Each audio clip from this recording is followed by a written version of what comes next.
Então, é quase que hoje, se você não tem uma cultura de aprendizagem constante e a partir de diferentes perspectivas na sua organização, você está fadado ao fracasso. Tem empresas que ficam, tem empresas muito fortes, com culturas muito fortes, com estudos globais da mesma indústria, só que só olha para o umbigo, é em si mesmada. Essa empresa está fadada ao fracasso. É preciso lidar com esse novo contexto de mundo, o que a gente chama de permacrise. São várias crises acontecendo ao mesmo tempo, entrelaçadas. Eu acho que a primeira coisa é saber lidar com isso. Saber estar confortável no caos. Nós não vamos viver num momento que não haja caos. Então, saber estar confortável, para mim, é uma das grandes habilidades da liderança de hoje. Quanto mais repertório você tem, quanto mais referências de outras, navegar em outros lugares, mais a sua caixinha, a sua cachola aqui está aberta, a sua gaveta está aberta, para você desenhar múltiplos cenários, para você não prever o futuro, mas para ter a capacidade de endereçar cenários diferentes. Esse podcast é um oferecimento da BMW, líder em mobilidade premium. Esse é o podcast Lugar de Potência. Lições de carreira e liderança com o maior headhunter do Brasil. Afinal, tem 1,94 m. Vambora? Hoje eu tenho o prazer de receber um verdadeiro explorador da inovação global e um dos grandes pioneiros na criação de comunidades de conhecimento. Ele é publicitário de formação, mas iniciou sua carreira aos 16 anos numa loja de tapetes na 25 de março. Mas rapidamente seguiu para o mundo da comunicação. Ele passou por grandes agências, onde permaneceu por mais de 10 anos. Em 2006, ele empreendeu pela primeira vez ao fundar a agência 106, que foi adquirida pelo grupo ABC e depois incorporada à DM9. Mas foi em 2005 que ele criou seu projeto mais disruptivo, o CAS, Knowledge Exchange Sessions. Durante quase uma década, o CAS se tornou referência global em eventos de inovação, levando CEOs e executivos para os principais hubs de inovação no mundo, do Vale do Silício à China, de Israel a Berlim. Seus eventos reúnem lideranças para experiências imersivas que combinam aprendizado profundo, networking autêntico e momentos únicos de transformação pessoal. Diretamente dos estúdios da Heineken Zero, Ricardo Maccu, que honra ter você aqui no Lugar de Potência. Poxa, que apresentação, Baza, obrigado. Super feliz. Bom dia, boa tarde, boa noite. Não sei que horas vocês estão assistindo. Prazer estar aqui, prazer estar com você. 2015 foi o começo, 10 anos agora. Olha só, completando 10 anos aí, que foi um evento maravilhoso no Ibirapuera aí de celebração. Sim. E Maccu, vamos começar pelo início como eu gosto. Aonde que a cegonha te entregou? Me conta mais das suas origens ali, família, referências que você teve. Vamos lá, eu sou uma pessoa que gosta da diversidade, acho que desde a cegonha, como você falou. A minha mãe veio da Itália, na verdade, os avós dela de Reggio Emília, e meu pai e meus avós vieram da Síria, de Homs, uma cidade a 80 quilômetros de Damasco, e nascemos aqui em São Paulo. Eu com meus 2 irmãos, já aquela família árabe que se estabeleceu no 25 de março, e desde então a gente, enfim, nascemos em São Paulo. Meu pai é dessa onda de imigrantes aí. E como é que foi crescer numa família de comerciantes na 25, cara? Como era essa dinâmica? Olha, foi muito bom porque, primeiro que era uma aventura, né? As nossas férias de janeiro, de julho, aos 13 anos, 12 anos, a gente ia em vários primos, irmãos, para 25 de março, esperava aquela hora do almoço, mas vendia tapete, vendia carpete, cortina, e a 25 de março é uma escola à parte. Então você está no meio de uma venda, tem estrangeiros, tem ciganos, tem pessoas que vêm para comprar no atacado, no varejo. Você tem a possibilidade de lidar com muitos universos, com muitos mundos, num dia, numa vivência lá. Então foi realmente fantástico esse começo. E começar a trabalhar aos 16 anos, que lições dessa época que você carrega até hoje? Acho que o gosto, né? A gente vê as gerações novas com esse, diria, um pouco menos de casca que a nossa geração. Desde lá a gente aprendeu que trabalhar é você pegar o metrô, ir para o trabalho e estar na frente dos outros em algum momento. Tive a sorte, o privilégio de ter pai empreendedor, então isso me deu também, irmão mais velhos, primos mais velhos, isso me deu muito contexto da onde eu queria chegar. Eu sabia que eu precisava ser alguém diferente para disputar ali no meio de tanta gente relevante que tinha. E você, eu sei também que vem de uma família musical, né? Você e os seus irmãos tocavam instrumentos.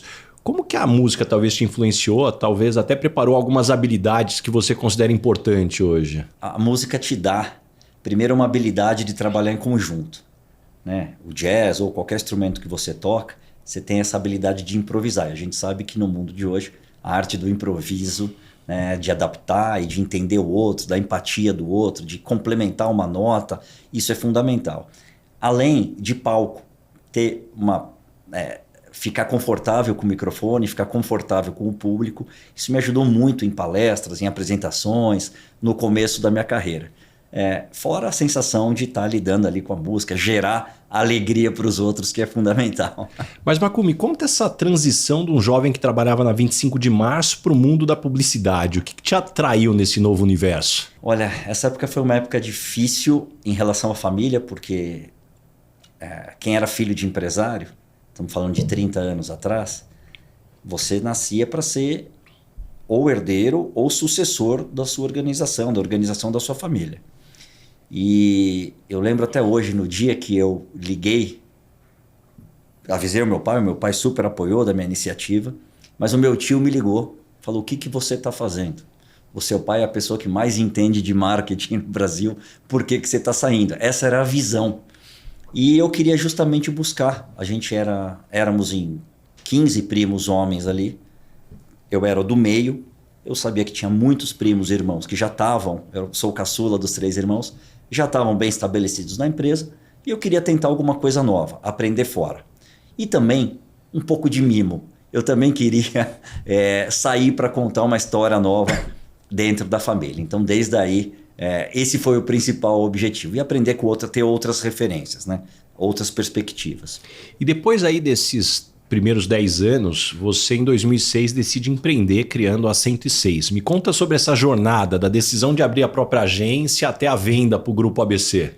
Eu sempre tive, Bazar, uma vontade de fazer coisas diferentes. Então, eu trabalhei muitos anos na DM9, trabalhei na Lilar, agências consagradas. Na época, a DM9 tinha acabado de ser agência do ano, em Cannes, enfim. Depois a Lilar com um crescimento bem exponencial. E a ideia toda de montar a agência, eu já tinha montado um núcleo de inovação dentro da agência.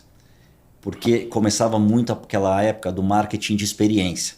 Então a gente fazia coisas para o Nokia Trends, para o Team Festival, para a Natura Musical, como a gente atendia isso. E eu fiquei 2 anos viajando para exportar. Eu era o presidente do comitê do Nokia Trends. Então eu era convidado pela Pachá em Ibiza para trazer a Pachá para o Brasil, ia para os festivais em Liverpool, depois exportava a plataforma do Nokia Trends para o mundo inteiro.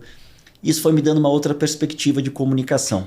Quando eu voltei, eu falei para o dono da agência na ocasião, falei: olha, não quero mais fazer propaganda. Ele: não, pelo amor de Deus, o que você quer? Pensa aí. Criei um projeto, e o que naquela época a gente nem sabia, mas era o intraempreendedorismo.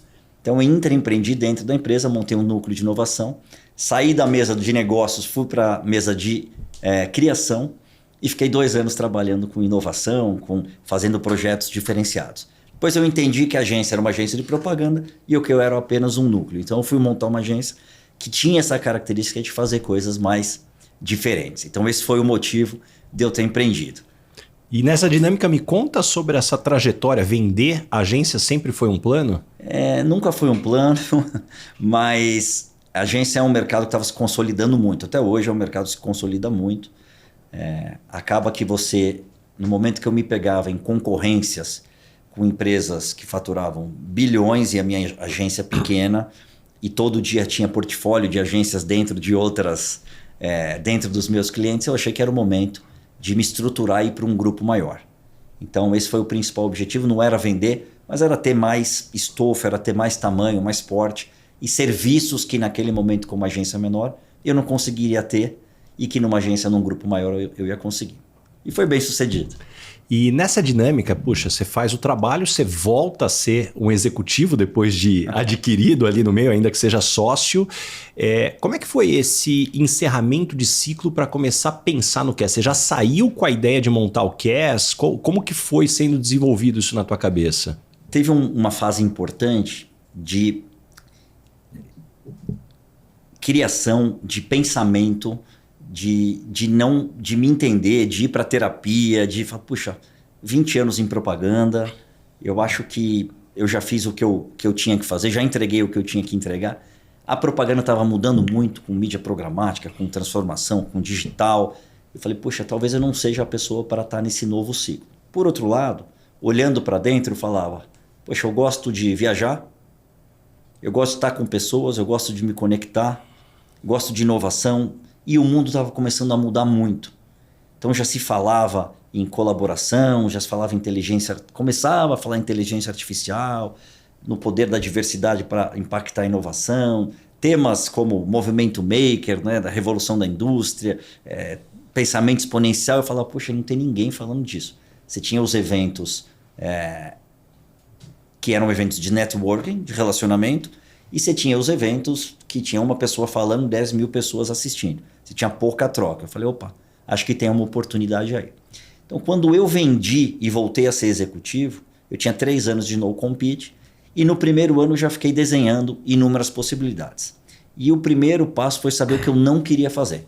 Eu não queria ser mais executivo, eu queria empreender, e eu não queria trabalhar com coisas que me dessem dor de cabeça, no sentido, não quero ter estoque, eu não quero ter loja, eu não quero ter tanto funcionário, eu quero trabalhar nesse contexto de nova economia, que estava começando ali também, que é produzir a partir de um conhecimento que você tem. Então foi mais ou menos nesse momento. E aí me conta um pouco mais do primeiro CAS, né? Que eu fiquei sabendo que custou R$500 mil do próprio bolso. Como foi explicar para tua família que você estava apostando essa quantia em algo que nunca tinha feito antes? Pois eu acho que quando a gente tem uma visão, e o CAS nasceu muito de uma visão, de achar que o mundo ia se transformar numa velocidade muito rápida, e para qualquer liderança lidar com essas transformações ia ser muito difícil. E que coletivamente, de forma colaborativa, se a gente, né, pudesse trazer executivos, executivas, e que fossem um pouco vulneráveis num ambiente de troca, de confiança, ia funcionar. Então essa visão estava muito clara na minha cabeça.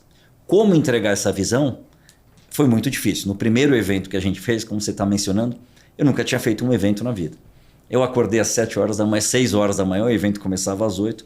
Eu olhei para minha mulher na ocasião, hoje ex-mulher, e falei, o que eu estou fazendo? Porque, nossa, será que vai ter alguém? E no final acabou funcionando, a gente teve patrocinadores de peso no começo e deu tudo super certo. Foi o start ali, o estalo para uma grande história que a gente tem construído. E Maku, você agora nesses 10 anos de CAS, como é que você vê a evolução do apetite dos executivos por conhecimento? O que eles buscavam em 2015 versus o que buscam hoje? As principais transformações que nos fizeram chegar até aqui. Mudou muito, né? A gente fala uma frase que é sobre de uma especialista, uma futurista, fala sobre o Templosion, que é essa explosão do tempo. Tá tudo muito rápido, acelerado, always on. A gente tá difícil lidar com esse tempo. Lá atrás era uma coisa que ainda ia acontecer. Olha, tem que ter uma cultura de fail fast, de prototype, estruturas mais horizontais, menos verticalizadas para ganhar mais agilidade. Era isso que a gente falava na ocasião, sobre transformação digital. Passado um tempo, com o advento da pandemia, isso se acelerou muito. A gente teve que passar por essas transformações forçosamente e começamos a falar de futurinho depois, aquilo que ia impactar a sua carreira, a sua empresa, a sua indústria, daqui 1 ano, daqui 6 meses, 2 anos. Hoje a gente fala de presentes invisíveis, né? A gente fala de coisas que a gente já está vivendo, que é esse futuro que a gente já está vivendo, e como é que a gente faz para lidar, como é que a gente acha pessoas, empresas, marcas que já estão vivendo nesse futuro e que a gente se estabelece essas relações, né? Isso é o mais difícil. Entender, por exemplo, hoje o impacto da superinteligência artificial que está chegando, da AI generativa. A gente fala, a gente sabe que está aí, mas como é que eu uso e aplico isso de fato para não ficar para trás? Então, acho que essa mudança dos executivos, lá atrás, eles sabiam que ia ser importante. Hoje eles têm a necessidade absoluta para sobreviver como executivo e como empresa. E lidando com tantos CEOs, tanta gente importante, como é que você desenvolveu essa capacidade de trazer todo mundo para a humildade, né? Fazer com que CEOs, alguns deles bilionários, se comportem como estudantes curiosos? Olha, diria que não fui eu, Baza, foi a situação de mercado, contexto. A gente vê grandes empresas, estruturas completamente estabelecidas, sendo disruptadas por empresas de qualquer lugar do mundo, esse mundo hiperconectado, novos comportamentos de consumo, uma série de diferenças e de velocidade que tem acontecido. Então, é quase que hoje, se você não tem uma cultura de aprendizagem constante e a partir de diferentes perspectivas na sua organização, você está fadado ao fracasso. Então, empresas que ficam, tem empresas muito fortes, com culturas muito fortes, com estudos globais da mesma indústria, só que só olha para o umbigo, é em si mesmada. Essa empresa está fadada ao fracasso, porque não consegue entender um novo contexto, um novo ambiente. As empresas que prosperam, com líderes que prosperam, e aí você pega o exemplo do Arthur Greenbaum, do Boticário, e do Fabrício Blois no iFood, são líderes humildes, com escutativa, que sentam, vão em tudo, assistem tudo, estão toda hora buscando novidades para justamente construir o futuro. Ter um olhar de futuro, não de ficar esperando o que vai acontecer, mas de construir e projetar o futuro. Uma coisa que eu acho muito bacana é que você transita sobre esses hubs de inovação por todo o mundo. E como é que você vê a mudança no centro de gravidade do conhecimento? A China e o Sudoeste Asiático realmente estão desafiando o protagonismo do Vale do Silício? É impressionante isso.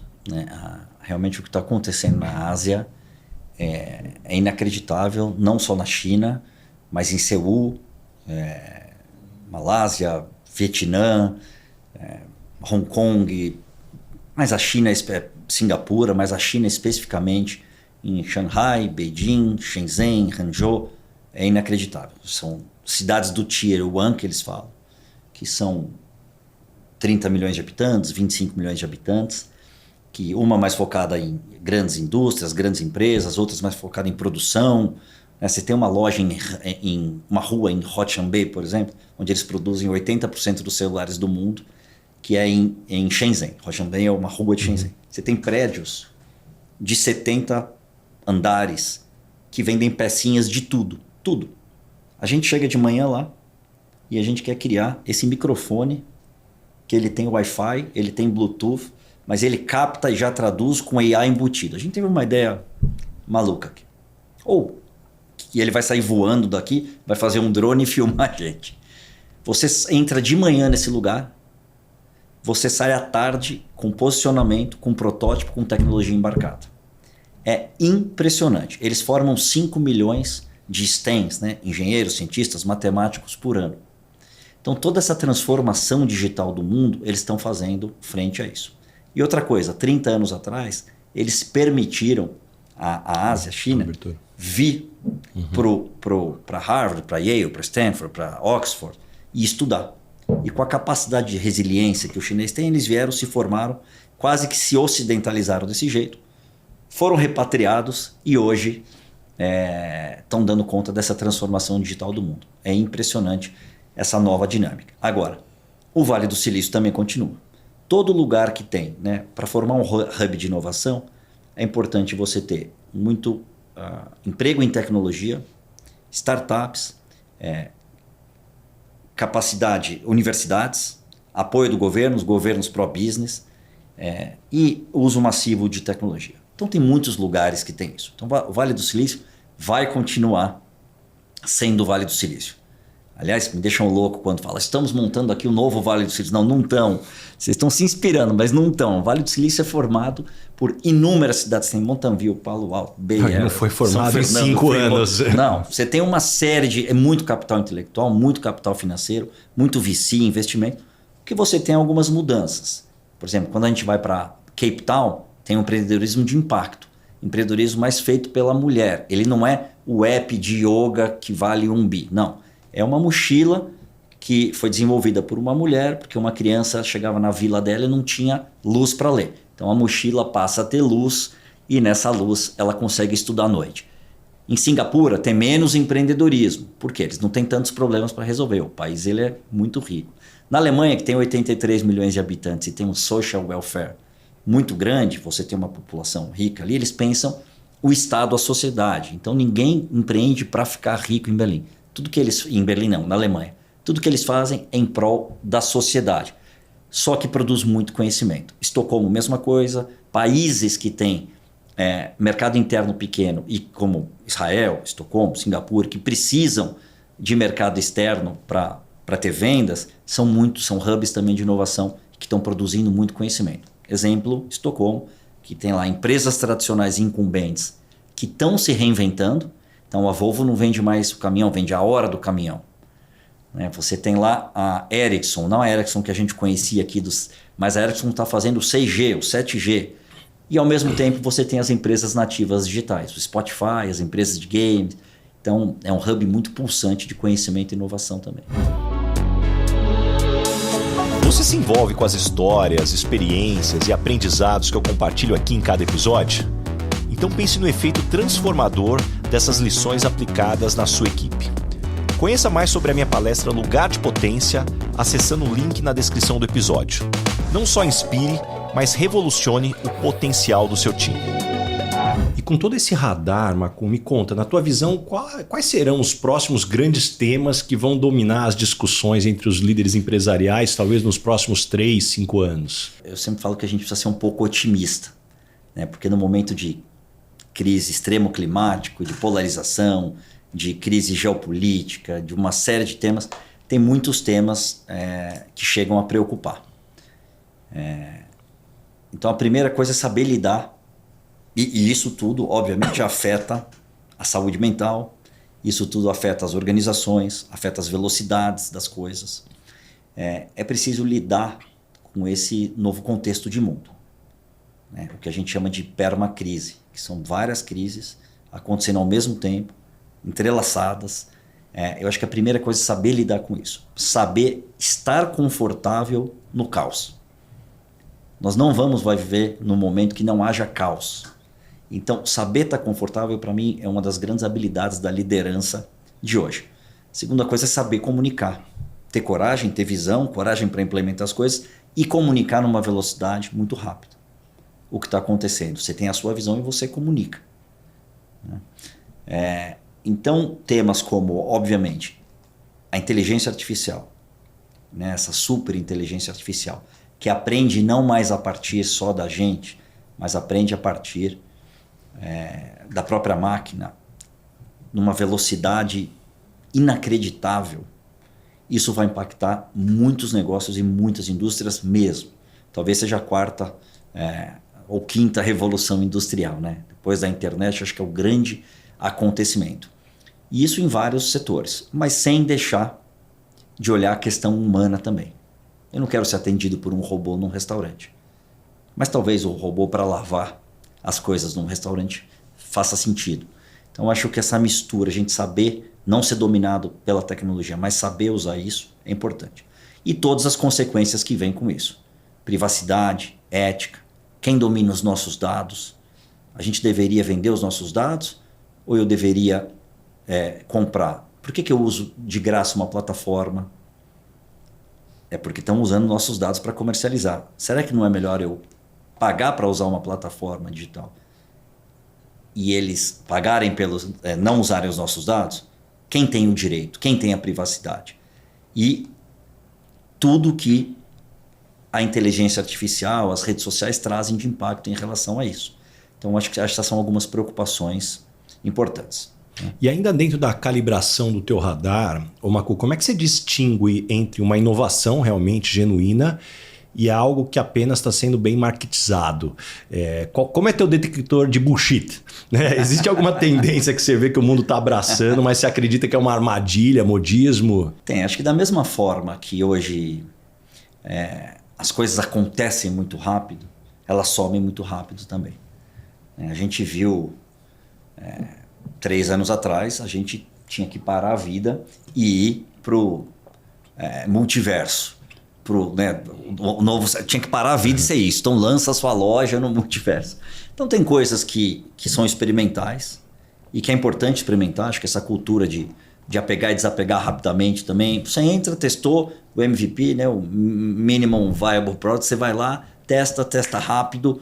E engraçado você perguntar isso.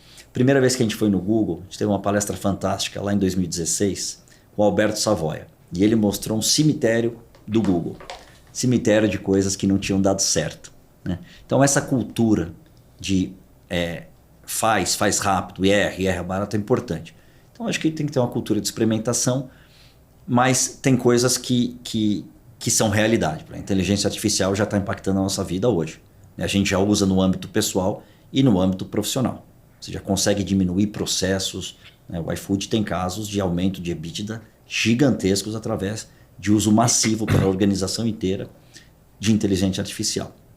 E como ser relevante dentro de uma agenda tão disputada de um executivo? Seja relevante ou que encaixe também? Fazendo coisas relevantes, né? Acho que quando a gente começou, a gente fazia eventos em São Paulo, 6 eventos no ano, tirando janeiro, fevereiro, julho e dezembro.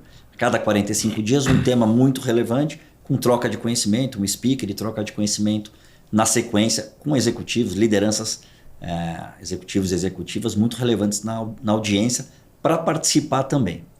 Isso foi uma boa disrupção no mercado, porque a gente colocava a audiência como protagonista.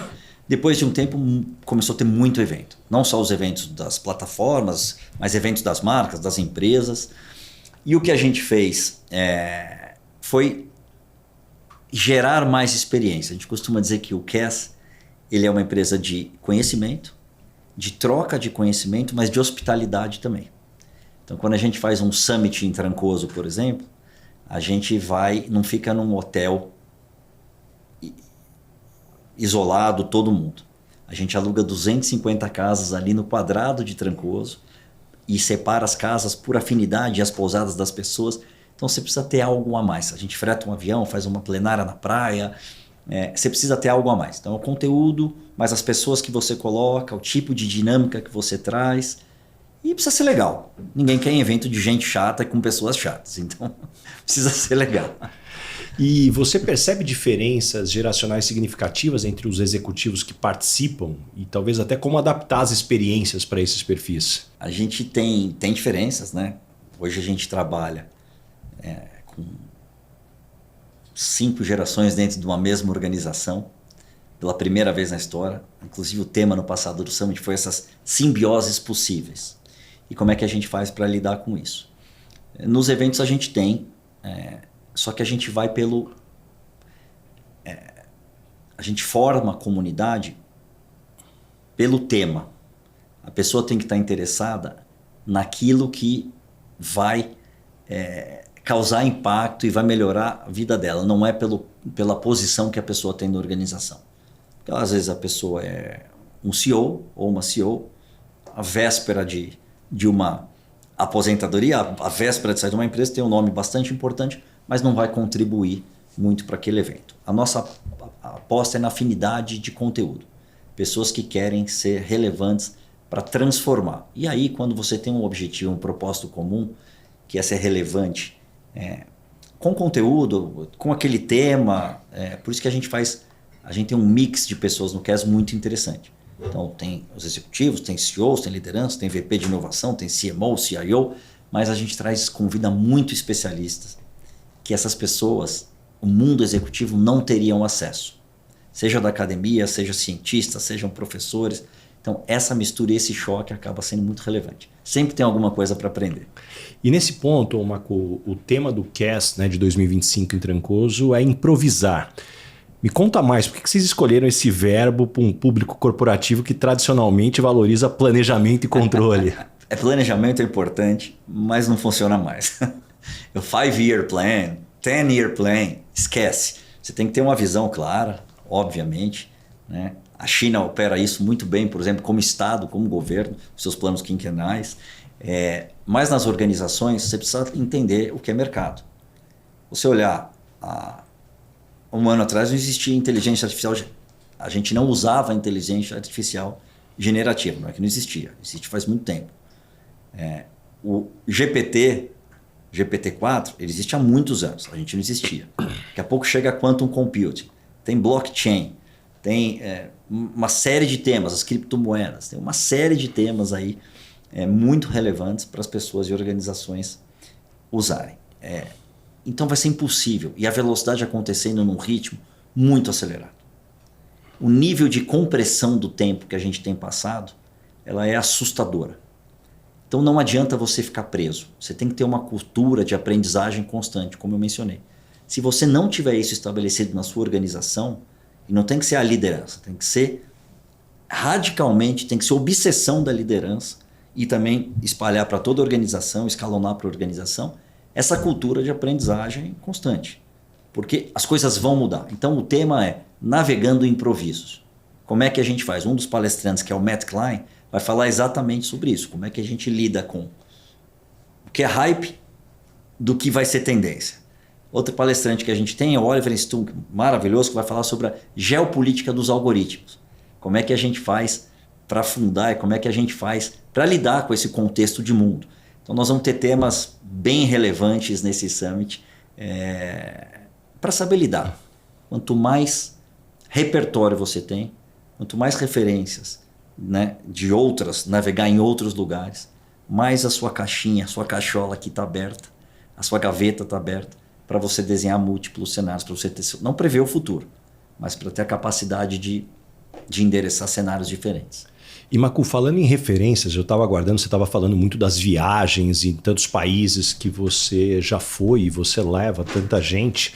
Tem algum país ou cultura que te impactou de uma forma mais profunda, talvez até que mudou sua visão de mundo?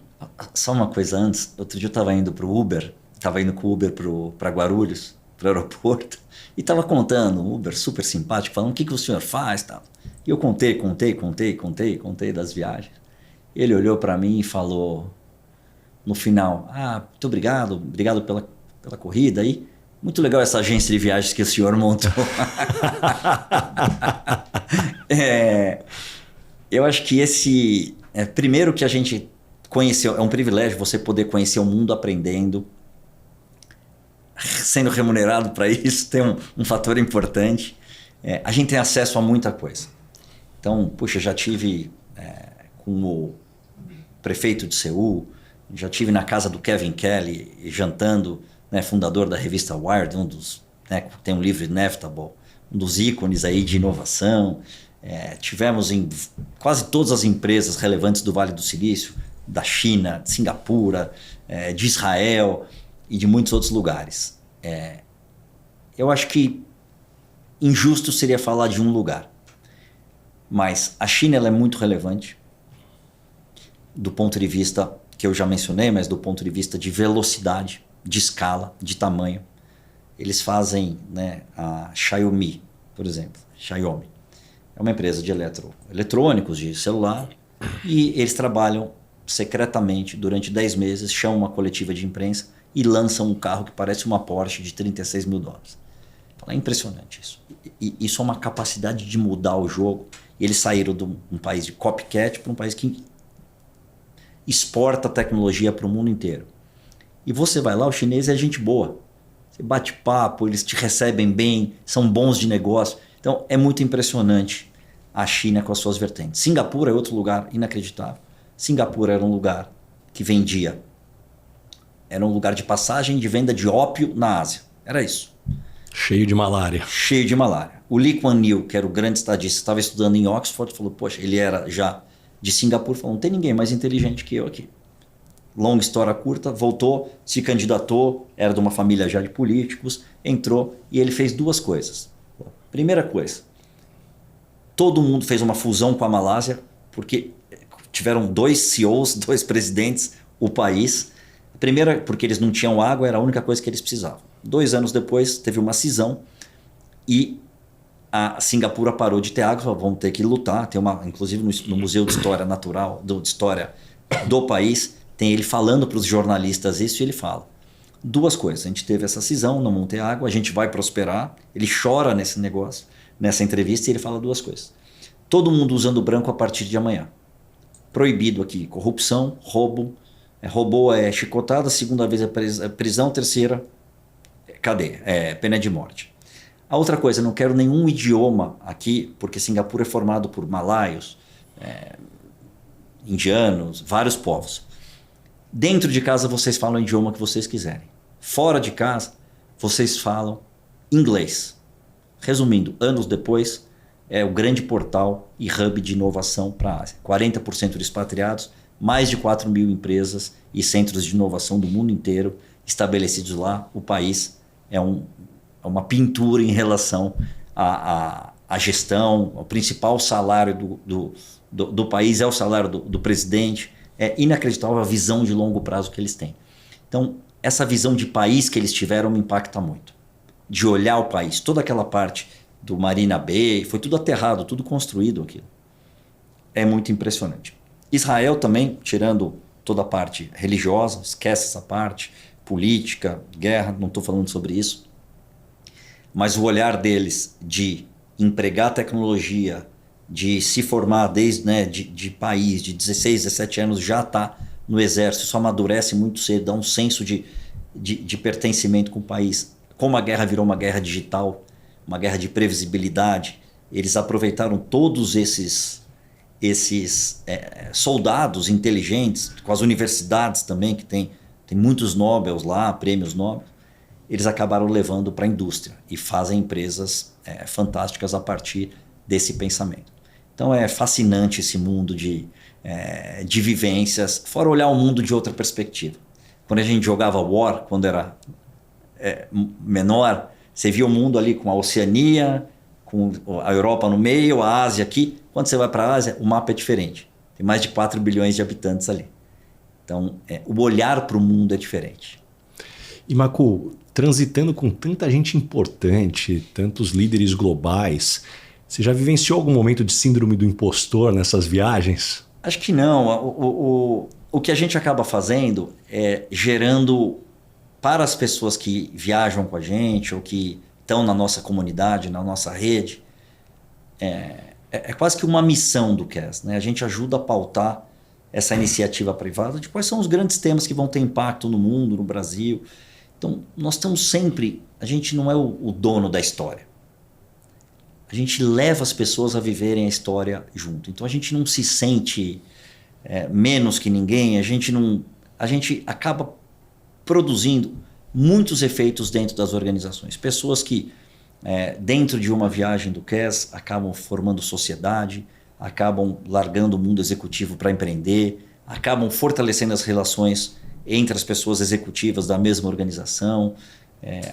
Por exemplo, em Israel nós temos 42 pessoas que investiram em startups de Israel. Então, o papel que a gente faz em relação a apresentar o CAS para o mundo, então as mensagens e as vivências são sempre muito positivas. Mas você pessoalmente, como manter tua vaidade sob controle? Você me parece um cara muito centrado e, puxa, o acesso que você tem, os lugares que você frequenta, seria muito fácil se deslumbrar. Não, eu acho que isso faz um pouco da minha formação, um pouco da minha origem. Primeiro que eu convivo, eu escolhi muito tempo atrás viver com pessoas com a inteligência formal, né, não com a inteligência social, muito mais capazes do que eu. Isso me colocou de fato num lugar de escuta. Então, tem pessoas que da nossa rede, que o Jorge Paulo Lemann chega, chama para jogar uma partida de tênis e pergunta: e aí, Edu, como é que está o Brasil? E o Edu está na minha viagem. Então as pessoas perguntam: e aí, Maku, como é que está o Brasil? Eu falei: Edu, o que você acha? Então, essa coisa, a gente é muito walk the talk, essa coisa de saber, ter uma escuta, ouvir o que as pessoas estão falando e a partir daí também, a gente tem o privilégio, eu tenho o privilégio de lidar com educação. Tem gente que trabalha e tem que ir para os eventos para aprender. Eu trabalho aprendendo. Então a gente faz uma visita técnica antes das viagens que eu tenho relações incríveis. É zero ego. Nesse nosso universo aqui é zero ego. E outra coisa que a gente faz importante. O CAS não é uma empresa do Maku. O CAS é uma empresa que tem inúmeras lideranças. No Summit, por exemplo, nós vamos lá, mais de 60% da empresa sobe no palco para apresentar. Então, isso também deixa mais leve para mim, essa é a verdade. Quando a gente faz colaborativo, em turma, não só com a equipe do CAS, mas com a nossa rede que frequenta o CAS, para mim, fica mais leve. E falando em aprendizado, em acesso, que dicas talvez você daria para quem está nos escutando e ainda não tem recursos para participar dos eventos do CAS ou das viagens do CAS, mas quer se manter atualizado? Olha, primeiro, desligar um pouco as redes sociais, desligar um pouco a Netflix, que é uma coisa contra-intuitiva hoje, e guardar um tempo pra gente, né? Tem aquele livro que é simples, que é O Milagre da Manhã, que ele ensina ali muito claramente: você acorda, vai dormir cedo, acorda, lava o rosto, põe a roupa de ginástica, vai se exercitar um pouco, pega um seu tempo para fazer uma meditação e para ler, para estudar, seja uma palestra, seja... Você tem inúmeras palestras disponíveis, seja no site do Cass, do TED, de Yale, de Stanford, de cursos abertos. Você frequentar, a gente vive uma coisa, o conhecimento hoje está muito disponível. Muito disponível. Uma das tendências do SXSW foi o Social Health, né, que é o próximo estado não de saúde mental, mas você ter uma saúde social. Você está com outras pessoas também. Você aprender a partir da fricção, né? O cérebro tem uma plasticidade que você está com outras pessoas, você está constantemente aprendendo. Escolha pessoas certas para estar com você. Tenha pessoas de outras referências, saia da sua zona de conforto. Você sai todo dia para almoçar, para jantar com as mesmas pessoas, provavelmente as respostas vão ser as mesmas, né? Sai da zona de conforto e vai se emaranhar, se aprofundar em outros lugares, né? Eu fui no feriado agora para Chapada dos Veadeiros sozinho. Fiquei 4 dias passeando pelas trilhas, fui com guia. Eu tomei uma aula desse guia sobre perspectiva de vida que eu jamais imaginei na minha vida. Então, você ter a humildade de ter a escuta e de aprender com os outros e de colaborar. E isso não precisa de dinheiro. Isso precisa de foco e se dá um tempo para fazer isso. E falando nessas descobertas, Marco, deixa eu explorar um outro prisma aqui. Você se separou há pouco mais de um ano. Como é que você tem equilibrado essa vida de pai dedicado que você é, de 2 meninos, com a demanda de viajar pelo mundo e criar toda essa experiência que você traz para tantos executivos? Eu acho que empreender tem a ver com... Primeiro, tem a ver com condição humana, né? Poxa, quanto isso vai... É uma missão, vou empreender. É igual ter filho, é uma missão. A outra coisa é você precisa ter uma rede de apoio. Não só da sua mulher, dos seus filhos, mas ou se você é empreendedor, é a mulher, do seu cônjuge. Você tem que ter uma rede de apoio. Isso é fundamental para você, porque vão ter momentos de alta, de baixa, momentos que você precisa viajar, momentos que você precisa faltar em muitas coisas relacionadas à família. Então isso é muito importante. Esse último ano foi especialmente importante. Eu tenho o privilégio mesmo de ter uma família bastante estruturada e eu aprendi muito. Eu fiquei casado há 21 anos, aprendi muito com a separação de muita gente. Então eu falo, poxa, isso eu não quero, isso eu não quero, isso eu não quero, isso eu não quero. Então a gente veio construindo a separação de um jeito que não impactasse a nossa vida. Então hoje eu tenho uma amada ex-mulher, que eu costumo dizer. Os meus filhos já têm 16 e 18 anos, então a gente já consegue lidar. Eles já se inspiram na história de empreendedorismo, a mãe também trabalha na minha história de empreendedorismo. Então estamos no caminho certo. E obviamente que tem os nossos combinados. E com toda a tua experiência e conhecimento, o que você espera deixar para os seus filhos? Eu acho que o maior legado que eu tenho do meu pai é vivo, inclusive a gente vai viajar agora, tenho o privilégio de ter o pai e a mãe, vamos para comemorar 80 anos deles na Europa, vai a família inteira em julho. Acho que o maior privilégio que eu tive do meu pai é poder conviver e ter as referências que ele tem. Ter a segurança que ele me deu para empreender, uma segurança institucional, social, de lidar com as pessoas, de poder sentar em qualquer mesa e frequentar. Obviamente que o mundo de hoje, a educação formal dos meus filhos foram muito melhores do que a minha. Eu sempre falo para eles que eles não vão trabalhar na minha empresa, que a maior herança que eles já têm já está dada, é a educação, essa possibilidade de ter uma educação formal muito boa.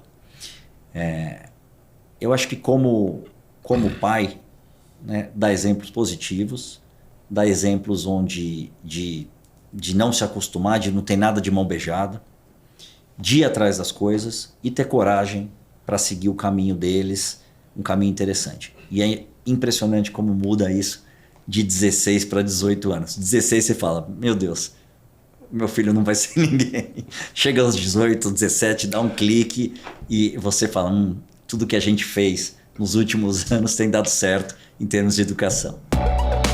Esse podcast tem um oferecimento de Michael Page, líder em recrutamento e seleção de executivos no Brasil e América Latina. E Macu, chegamos agora no momento Headhunter. Qual que é a pergunta que você sempre faz nas entrevistas para contratar alguém para o seu time? Olha, eu sou um entrevistador não usual. A gente faz processos de entrevista com o time, tem as entrevistas mais técnicas. A gente nunca tem só uma pessoa, a gente faz vários checks de entrevistas. Mas eu vou no aspecto pessoal, comportamental. Eu adoro a questão da fricção de ideias, de ter pessoas com outras referências, outros backgrounds. Mas para mim, a construção como pessoa, o conjunto de histórias que a pessoa tem. Antigamente você trabalhava 20 anos numa organização, era sinônimo que você era ótimo. Você tinha pessoas que trabalhavam 1 ano em uma, 6 meses em outra, 2 anos em outra, 4 anos em outra, você fala, não deu certo em nenhum lugar. Eu procuro entender os motivos. O que ela faz além do trabalho? Quais são as redes de relacionamento? Outro dia eu contratei uma pessoa que ela era líder do time de futebol na universidade. Porque a gente precisava de uma pessoa que tinha que lidar bem com a equipe. Então, para mim, são aspectos pessoais os mais importantes e comportamentais são os mais importantes numa entrevista. E que tipo de pessoa não dá certo trabalhando com você? Pessoa egocêntrica, egóica, pessoa que não é de time. A gente tem um formato no CAS não usual, é um formato que todo mundo é protagonista. Quanto mais se colabora, mais se compartilha, mais tem valor o processo. Ontem a gente fez uma reunião para mostrar passado, presente e futuro da empresa, para a organização. Todo mundo precisa entender que é móvel. Então a pessoa imagina na pandemia, pré-pandemia, eu era uma empresa que fazia eventos e viagens. As pessoas ligavam para mim e falavam, tadinho, coitado do Macu. Na verdade a gente era uma empresa que entregava conteúdo através de eventos e viagens. E imediatamente a gente passou a trabalhar e entregar eventos através do digital. A gente passou a fazer programa de televisão. Se a minha produtora, minha equipe de conteúdo não tivesse a mobilidade para entender isso, não, sou produtor de eventos. Não, é produtor. Então vai ter que se adaptar e produzir eventos. A gente não teria dado certo. Então são pessoas que são meio moscas azuis, que sabem lidar com diferentes cenários. E quando as pessoas não gostam de você no trabalho, normalmente qual é o motivo? Eu sou muito envolvido, né? Eu procuro dar muito a cultura da organização. Quando vem uma pessoa que em um mês acha que já tem a cultura da empresa e demora para pegar a cultura da empresa, a gente acaba meio que colocando as pessoas num lugar, numa caixinha. Fala, olha, poxa, escuta um pouco mais. Então acho que é nesse momento. Mas isso é uma dicotomia que como líder eu acabo vivendo. Se por um lado a gente é mais aberto, não tenho sala, trabalho no meio do mesão com todo mundo, acabo eu espontaneamente, eu já sou uma pessoa sociável, gosto das pessoas legitimamente. Em que momento eu sou o Macu mais chefe, o Macu mais líder, né? Então tem vezes que as pessoas querem um pouco mais de liderança e tem vezes que as pessoas querem ser amigas. Então, esse é um lugar de equilíbrio que eu tento toda hora. Será que eu estou sendo amigo ou estou sendo líder agora? Adorei. E o que você gostaria de perguntar para o Baza Headhunter? Qual a situação que você tenha vivido ou qual foi o seu maior erro de avaliação em relação a uma pessoa na contratação? Né? O que você esperava, o que você tinha de expectativa com aquela pessoa e que foi completamente oposta ao que você imaginou na contratação. Você foi seduzido? Você foi ludibriado em algum momento? E como é que você faz para ter esse filtro, né, de entender muito a pessoa, o comportamento humano? Muito legal a tua pergunta e eu vou responder dizendo contratação para o meu time, para dizer que mais do que eventualmente a gente pode não escolher a melhor pessoa para um cliente, mas aqui dentro de casa, o que a gente eventualmente coloca. E a maior parte dos erros, que não foram só um, mas trouxeram muitos aprendizados, é quando você avalia demais o técnico e a experiência e deixa de avaliar a cultura, habilidades e comportamentos. Isso é muito fácil dizer na teoria. Agora, na prática, quais são realmente os métodos, os processos? E o que a gente aprendeu ao longo do processo em relação a isso? O primeiro, que é um ponto que você trouxe, a gente não deveria tomar nenhuma decisão sobre pessoas sozinho. Seja contratar, promover ou demitir, no mínimo em 2 pessoas e idealmente 3. Porque a quantidade de vieses, bias que nós temos é gigantesco. Acho que esse é o primeiro elemento. Verdade. O segundo, eu acredito muito num tripé de entrevista, algum tipo de teste, seja de habilidades ou técnico, a depender da posição. E o terceiro, que talvez seja o mais subestimado aqui no Brasil, é tirar referências. Um dos grandes motivos que eu acredito que todo mundo deveria construir um bom networking, antes de ter para quem vender, de se expor, é para que você possa buscar referências de quem você vai contratar. O ser humano tende a repetir comportamentos. Então, se ele, infelizmente, não fez uma história boa ali por outras empresas, existe uma chance muito grande. Eu não estou dizendo que as pessoas não podem mudar, mas se a pessoa não sofreu um grande trauma, alguma transformação, no dia a dia não vai ter mudança dentro dessa dinâmica. E principalmente, a gente lembrar que currículo é que nem lápide de cemitério. Só tem coisa boa, né? Você nunca viu na lápide de cemitério que morreu um sacana devendo pro cunhado, cara. É só gente boa. Ou a mesma coisa pro currículo. Então eu quero saber onde a pessoa errou.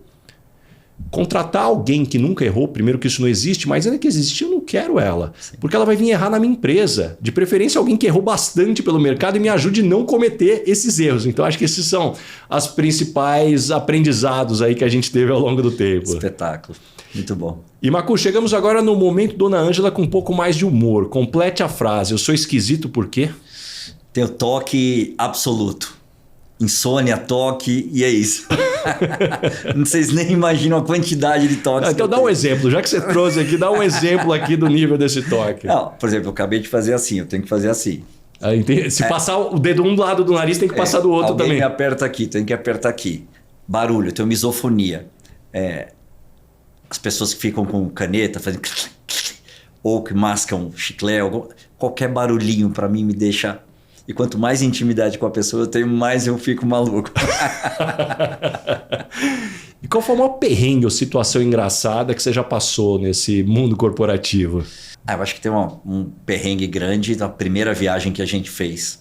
Pós-pandemia, fomos para Berlim, estamos no ônibus lá, o Arthur Grimbo, Boticário, me liga, Macu,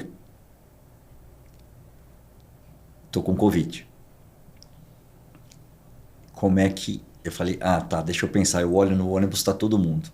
A gente tá indo para uma atividade, mudo para atividade, compro 50 testes de Covid, a gente sobe no rooftop do hotel, todo mundo faz o teste. Algumas pessoas faziam o teste meio, em vez de botar no nariz, botava aqui, fingia que não tava. Já era um momento bem mais light da pandemia. Aqui no Brasil já tinha parado, inclusive.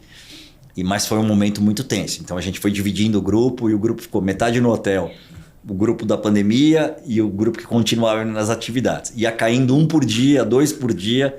Então foi um perrengue assustador. Mas graças a Deus, acho que a melhor coisa é ir e voltar das viagens, por exemplo, e entregar todo mundo são. E Macu, caminhando agora para o final, o nome desse podcast é Lugar de Potência. Qual que é o teu lugar de potência? Que tipo de situação, ambiente pode jogar que você brilha? Acredito com pessoas e fazer o bem. Acredito muito no jogar a bolinha do bem. Você recebe a bolinha do bem, né? Eu sempre gostei de cuidar de pessoas, sempre. Eu acredito que legitimamente você cuida de uma pessoa, em algum momento você vai ser cuidado. Já tive muito momento de fragilidade na minha carreira. Quando você sai do momento de empreendedor ou de executivo, você é mandado embora, você é contratado, você sempre tem. Você entender que você nunca está tão bem e que você nunca está tão mal é fundamental. E você contar com uma rede de apoio, contar com pessoas, isso é fundamental. E eu prezo muito, acho que esse é o meu lugar de potência ao máximo. O VIP número 1 do evento do CAS, da viagem do CAS, da minha agenda, é a pessoa que está em transição. Porque eu sei o que ela está passando. Eu recebo essa pessoa, eu ajudo essa pessoa, nem que for com uma palavra, nem que for com uma possibilidade de abrir a cabeça dela para um novo olhar, para uma nova carreira, para um novo desafio, essa pessoa ela é número 1 na minha agenda. Eu acho que esse é o meu lugar e fico feliz com isso. Faço isso por puro amor e por empatia, porque também sempre fizeram isso comigo. E me conta uma verdade que as pessoas não costumam dizer e, na sua opinião, é fundamental para se ter sucesso. Eu acho que é um misto dessa... Todo mundo tem medos, todo mundo tem dilemas, todo mundo tem receio. Você não quer ser mandado embora, você não quer falhar, ninguém nasce para falhar. A gente cada vez mais vai ter que lidar com uma situação de perder. Perder os times tradicionais, as estruturas tradicionais, as relações. Tem o Tim Leverett fala muito isso. Ele é dono de uma plataforma, de um evento em Portugal que chama House of Beautiful Business. E ele é um alemão que fala muito sobre o quanto você vai ter que se acostumar a perder com coisas. E ninguém está acostumado com isso. Você quer sempre ter sucesso, você quer ter êxito, você não quer chegar em casa e falar que falhou. Você não quer contar numa roda de amigos que você falhou. E essa é talvez o maior medo que os executivos têm, que as lideranças têm. Você não ser... E para isso, acho que você... O quanto da sua história, o quanto você está capacitado para enfrentar os desafios que vêm por aí. E o que você aprendeu de mais impactante nos últimos 12 meses? Eu acho que essa história de você estar constantemente tendo que aprender. Né? Esse desafio, esse equilíbrio da vida, que não tem conversa, você vai ter que ter. Esse equilíbrio entre você cuidar da sua saúde mental. Ano passado eu viajei 160 dias. Eu fui 2 vezes para a Itália, fui 2 vezes para a China, fui 2 vezes para Singapura, 2 vezes para Londres, 1 vez para Tóquio, e eu saí da minha rotina aqui. A cultura da empresa deu uma desorganizada. A minha vida pessoal deu uma desorganizada. Eu perdi a rotina. Então eu cheguei aqui, saúde ruim, cabeça ruim, era um ano de separação. Eu aprendi que você precisa fazer, não tem herói. Você precisa cuidar da sua saúde mental, física. Você precisa estar com pessoas, não adianta se isolar. Você precisa trabalhar no tempo certo. Você não pode deixar de trabalhar.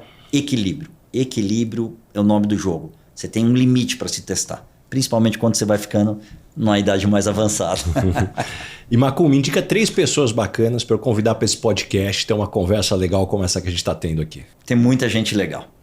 Vou indicar, na largada, o Roberto Gandolfo, CEO de Marketplace do iFood, um amigo pessoal, jovem, brilhante, e que está com um desafio grande agora, fazendo uma movimentação de ir para a Prosus, que é investidora em Amsterdã do... Fabrício puxou ele. Fabrício puxou ele. O Gandolfo é um que tem que estar aqui. Outro que eu acho que é um case fantástico também, de inspiração, é o Alexandre Guerreiro, CEO da Eletromídia, fez a transição para abrir capital da companhia, depois vendeu para o Grupo Globo, hoje 100% sócio da Globo, e saiu de uma empresa de outdoor, de mídia exterior, para uma empresa de tecnologia, né? Com sócios importantes, e leva a empresa, é um líder de primeira. É um cara adorado e que puxa o mercado para frente. Então, é alguém que eu recomendaria. E vamos lá. Eu traria também a Grazi Mendes. Grazi Mendes é uma pensadora fantástica, dá aula em algumas universidades, está na nossa rede do CAS e é uma pessoa fantástica para falar sobre esse lugar de potência de outros lugares, potências que a gente não enxerga. Acho que seria essas 3 pessoas que me vêm à cabeça. Adorei, que baita lista. E Makul, uma pergunta que eu faço para todo mundo que passa por aqui, não vou deixar você embora antes de me responder. O que é felicidade para você? Felicidade é ter todos os pontinhos bem equilibrados, né? É ter uma... Eu carrego muita coisa. Carrego a família, carrego os filhos, carrego a empresa, os funcionários, a felicidade dos outros. Você ter tudo em boa harmonia, né? Felicidade é o privilégio de ter os pais vivos, os filhos com saúde, é ter você tá bem com você mesmo, a empresa prosperando, formar uma rede do bem em torno de você, poder ajudar, não servir somente a gente, mas servir a sociedade, né? Servir aos outros também. Eu acho que esse é um pouco de contexto de felicidade para mim. E também uma cervejinha, por que não, né? Nos estúdios da Heineken você já está aqui no lugar certo. E Macu, para a gente fechar aqui, como é que as pessoas te encontram? Que projetos que vem pela frente? Olha, a gente tô nas redes, LinkedIn, Instagram, enfim, todas as redes sociais. No meu e-mail também, que eu posso compartilhar aqui, não sei se vocês... É o macu@cas.do. E as pessoas falavam, mas o que é esse .do? Né? Eu falo, na verdade é porque não tinha BR, não tinha nada. E eu quis botar um do, mas é de República Dominicana. Então não é de doer. O conceito é de doer, mas... Então é macu, MKUL, @cas.do. E também nas redes sociais, são todas abertas, super fácil, respondo todo mundo. O que vem pela frente? A gente tem imediatamente o Summit de Trancoso, de 19 a 22 de agosto, para 250 lideranças, com esse tema importante do Navegando Improvisos. Depois a gente tem a Cast Track Tóquio. Esse ano a gente vai para Tóquio, um mergulho absurdo de tradição e de inovação, uma viagem de sociedade, de liderança, todo esse conceito de Ikigai, enfim, muitos conceitos que a gente vive hoje como liderança nasceram lá e que vai ser fantástica. Uma viagem também para 45 lideranças. E no final do ano, 22 de outubro, a gente tem o CAS São Paulo. Lembrando que também 80% do nosso negócio é fazer programas dentro das organizações. Então a gente também leva o CAS para dentro das empresas, dentro das organizações. E muito em breve estamos lançando também um programa de mídia que vai ser para um próximo papo que nós vamos contar, mas onde as pessoas vão poder ter muito mais acesso a todo o conteúdo que a gente gera. Como diria o Silvio Santos, aguardem. Aguardem. Adorei, Macu. Puxa, tenho certeza que todo mundo que nos escutou até aqui saiu com páginas de anotações, muitos insights, muitas lições. Obrigado por abrir tua agenda aqui pra gente. Aliás, quem já escutou esse episódio, aproveita para compartilhar para todos os amigos, os grupos de WhatsApp. Tem muito conhecimento mesmo. Muito obrigado, Macu. Baza, obrigado você, obrigado equipe técnica aqui, obrigado vocês que estão assistindo. Prazer enorme, acho que compartilhar conhecimento é uma das minhas missões. Estou à disposição, sempre que quiser, estamos por aí. Muito obrigado mesmo. Adorei, valeu!